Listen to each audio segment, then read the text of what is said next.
Good morning, St. Francis, and good morning, people of God. It is Wednesday, the 25th day of January, 2023. It is Wednesday of the third week in Ordinary Time, the third week of the year. It is also the day in which we celebrate the feast of the conversion of St. Paul the Apostle. It is also 11 months until Christmas Day. So if we just couldn't get enough Christmas in last month, you could have 11 more months to get ready for Christmas again. So happy anticipation of Christmas. So on this day, we remember again Paul's conversion from somebody who persecuted the Christians to being basically its most greatest missionary and the one who spreads Christianity beyond the borders of the Holy Land, Palestine, Israel, and into the Mediterranean, into the Roman Empire.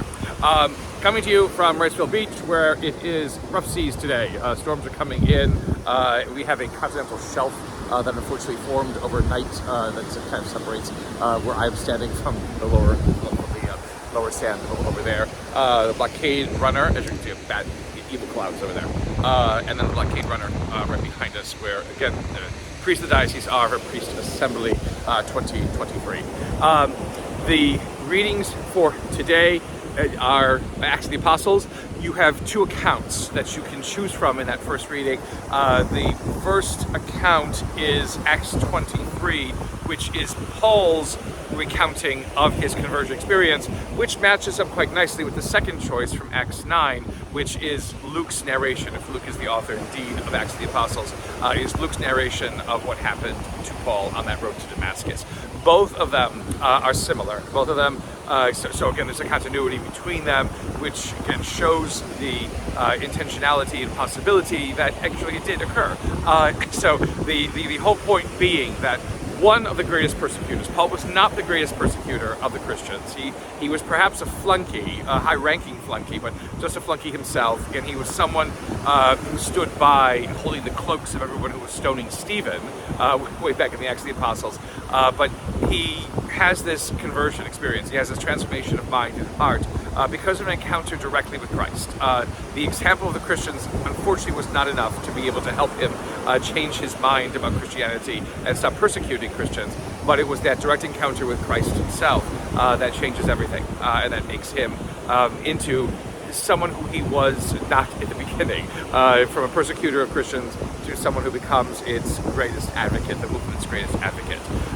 The important thing about it, though, is that he needs guidance once he has this encounter with Jesus about what to do, where to go, how to understand himself. Paul does appear to be a lone ranger many times in Acts of the Apostles, and that can become quite problematic because of things that he says and does. And he gets in fights with Peter and the rest of the apostles. But the point is, in his conversion, he has to go to the house of Ananias, and Ananias has to be the one basically helps him to adjust to this new life and to realize what it is that Christ has said to him and where Christ is now leading him. The support that we give each other, even in our own experiences of ups and downs in the faith, of ups and downs in our lives, is very important. Christ initiates it. We are always the ones who keep it going and follow it through to a completion that Christ has intended for it. But our role in it matters, and the conversion of St. Paul shows us that. In the gospel, we have a very strange gospel. Basically, you can't do any more about it than say that. It is problematic because it is Mark's gospel, which is not problematic in itself, but it's problematic because it is the additional chapter that is added to the end of Mark's gospel.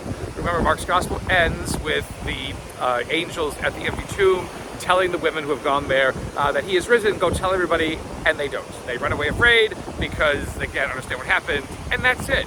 And nobody liked that ending, so let's write something else. And that's where Jesus rises, and then he goes and tells the apostles that he's risen and takes them to Mount Tabor, or whatever mountain it was in Mark's gospel, and he will ascend to the Father, but he tells them first to preach who he is and what he has done and what he came to do, and that is supposed to allow for conversion to happen.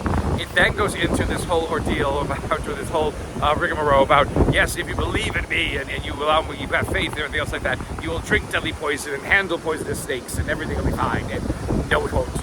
So this is where this kind of special effectiveness comes in this extra chapter of Mark that is submitted perhaps by somebody else other than Mark, and it needs to close off the gospel, which is right, but it does so in a way that can lead people to think again that our faith is magic.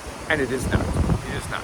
It is the inspiration of God in our lives, the inspiration of Christ in our lives, that allows us to do things that make the fullness of our humanity stand out and shine forth. And that is something that we always must remember, for everything that happens to us in some ways for God's light and God's hope to shine through it. And may the Lord